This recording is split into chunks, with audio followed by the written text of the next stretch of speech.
18 गुलाब जामुन का भार 1 किलोग्राम है, जानते हैं?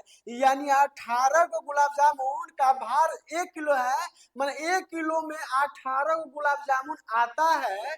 यदि एक डिब्बे में 16 गुलाब जामुन पैक हो सकते हैं, मतलब एक डिब्बा है उसमें 16 गुलाब जामुन ही रखा जा सकता है, तो 40 किलोग्राम गुलाब जामुनों को पैक करने के लिए आवश्यक डिब्बों की संख्या होगी। यानी डिब्बा निकालना है, कितना डिब्बा हो सकता है। तो देखिए यहाँ कह रहा है 1 किलो में कितना गुलाब जामुन आता है जी, 18 को आता है। तो 18 को लिख लेंगे, ठीक ना। इतना तो बात समझ में आ गया होगा। अगला बात बोला यदि एक डिब्बे में 16, इसको छोड़ दीजिए, 40 किलोग्राम गुलाब जामुनों को पैक करने के लिए कितना किलो जी, 40 केजी गुलाब जामुनों को पैक करने के लिए कितना डिब्बा चाहिए। तो समझिए ना, 18 को तो 1 किलो में, तो 40 किलो में 40 से गुणा कर देंगे तो क्या हो जाएगा, 18 चौक 72, यानी 720 गो गुलाब जामुन हुआ।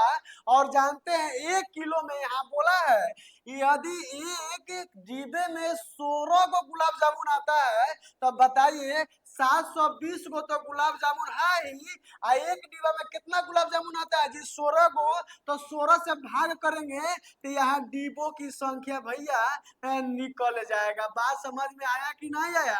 आया होगा तो भाग कीजिए ना। तो यानी क्या होगा, यानी 4 चौक 16, 18 चौक 72 हो जाएगा ना जी। अब देखिए 4 चौक 16 और 2 और 4 5 20, यानी जानते हैं 45 गो डिब्बा होगा भैया। क्यों 45 गो होगा, क्योंकि 720 गो गुलाब जामुन है और 1 किलो में, यानी 1 किलो नहीं, एक डिब्बा में 16 गो गुलाब जामुन आता है और डिब्बा का संख्या पूछा है, तो 16 से जब भाग करेंगे ना तो यानी 45 गो डिब्बा होगा। यही हमारा राइट आंसर हो जाएगा।